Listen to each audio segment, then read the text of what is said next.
What do you think of when you hear the word Marriott? Hotels and lodging are synonymous with the name. There's also restaurants, entertainment, and cruise lines around the world, making the company a billion-dollar industry leader.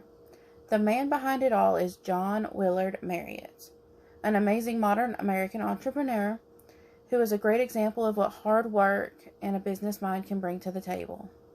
What makes Mariott a great business leader?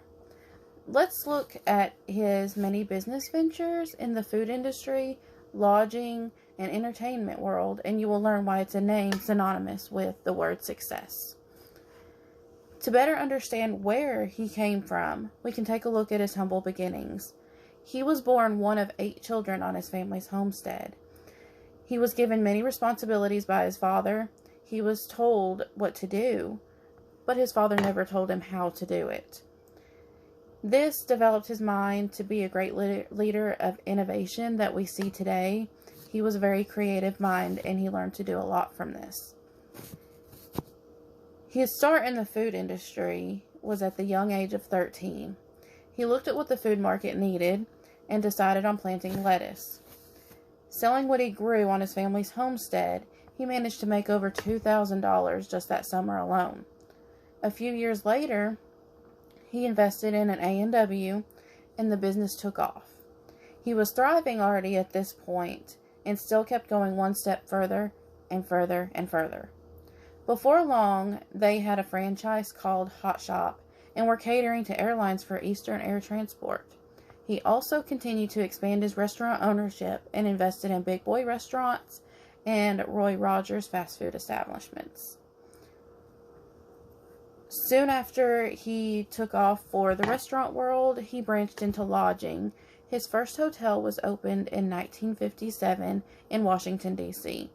Hotels are most likely the first thing that come to mind when you hear the name Marriott, and that's really what we think about today. He was very successful in his growth of the business. He turned the business into a franchise in the 1970s and is known for other hotel chains such as Fairfield, Town Place Suites, and even the Ritz-Carlton is owned by Marriott. His growth was so substantial that he ended up splitting his company into parts and employed his brother Richard Mariott as chairperson, who later took over the international part of things. But restaurants and lodging weren't enough.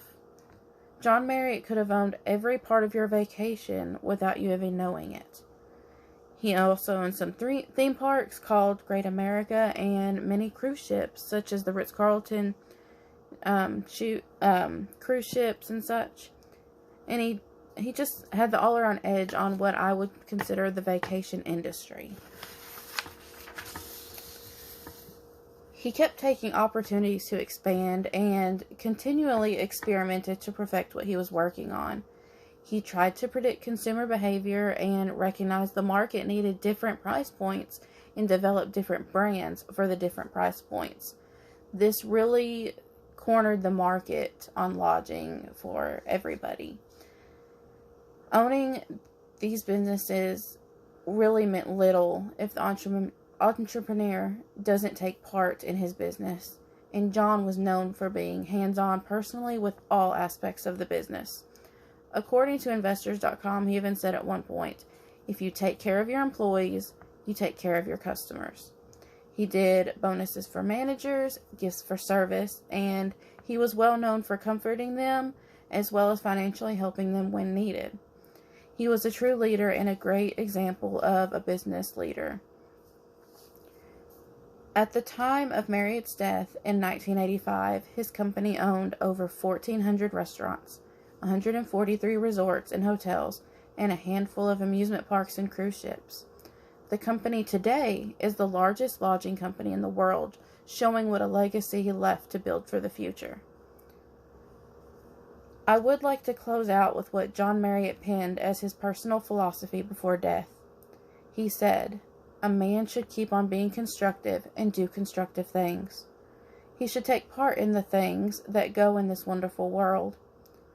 He should be someone to be reckoned with. He should live life and make every day count to the very end. Sometimes it's tough, but that's what I'm going to do."